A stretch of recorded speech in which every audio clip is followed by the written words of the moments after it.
Në ambientet e bibliotekës së Universitetit të Shkodrës u zhvillua një leksion I hapur me pedagogë e student mbi trashëgiminë kulturore europiane, si dhe rolin e qytetit si një hapësirë e identitetit të përbashkët europian. Për të mbajtur këtë leksion ishte I ftuar profesor Pavel Kubicki, pedagog në Universitetin e Krakovës, I cili prezantoi edhe studimet e tij rreth kësaj teme. Qytetet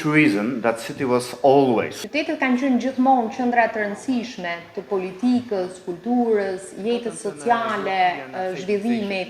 Kështu jemi mësuar që të shohim dhe të jetojmë atë.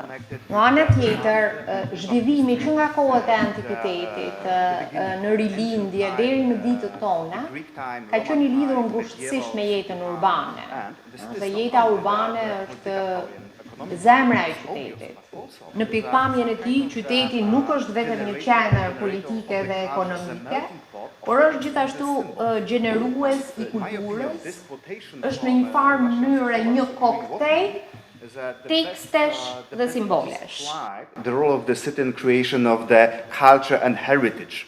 Sot roli I qytetit nuk është vetëm të strehojë jetën, por të frymëzojë krijimtarinë, të ushqej identitetin dhe të përhap idetë për zhvillim.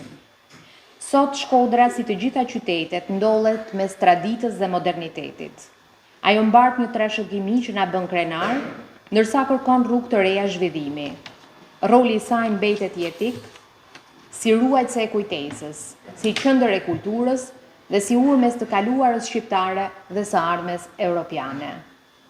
Në thelb, historia e qyteteve në përgjithësi dhe e Shkodrës në veçanti tregon se qytetet janë më shumë se vende për të jetuar. Ky leksion I hapur u zhvillua në kuadër të projektit CEPOS për garantimin e rrjetit të këmbimit të studimeve universitare europiane.